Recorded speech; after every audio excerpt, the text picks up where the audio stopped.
Now to a relatively new weapon in this war that could prove to be more dangerous and widespread than any other. Cyber attacks, cyber warfare.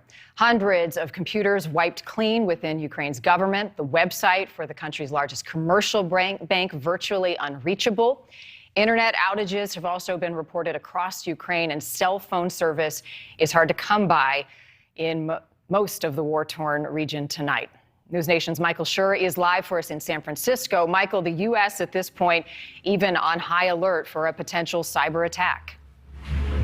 Yeah, and it's from the top down, Marnie. We're in San Francisco, which, as you know, is the sort of homeland of cyber technology. And the people that have been on alert, a lot of them are in the San Francisco Bay Area. But it is also about the fact that while governments are on alert, so too should everyday Americans and everyday citizens of the world, because these cyber attacks can happen from Russia and they can affect entire parts of the world.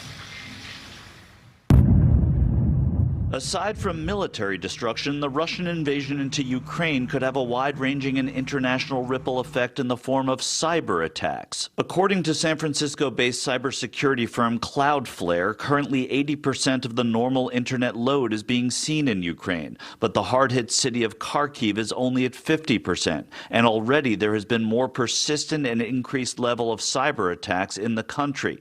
Democrat Adam Schiff, the chairman of the House Intelligence Committee, predicting this may spread. We have seen in the past Russian deploy cyber attacks at a particular target, but those tools get into the wild and they cause global damage. U.S. cybersecurity professionals are always prepared for cyber attacks, but world events impact these threats. Seeing that Russia has invaded Ukraine just makes us take that up another level, because inevitably we know that the U.S. is going to be targeted. Matt Russell is chief technology officer with Ohio-based security firm Calyx IT. He says that it's about hampering governments. A large portion of any of the targeted stuff that's going to come out is going to be ransomware, trying to lock people's data down so that they cannot use it, do anything with it, which slows down government responses to their attacks. I think the Biden administration has properly, and even prior to this time, made American companies aware that they need to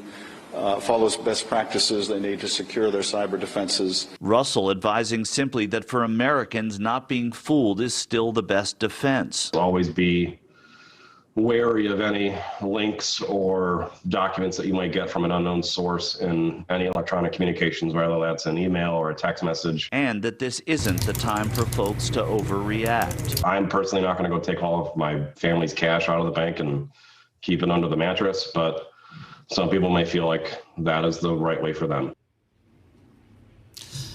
Marty, Matt Russell telling me, too, that while this is not imminent in the next coming days, there is certainly going to be some sort of action from Russia in a cyber attack kind of way. It's not a question of if, it's a question of how or where. He also said just tell people to keep their passwords very, very complicated. It's a really important thing. It sounds silly, he said, but it's really important. Marnie? Now, Ukraine not the only target. Michael, thank you. Thanks for watching. Click the red subscribe button below so you can get more of NewsNation's fact-driven, unbiased coverage.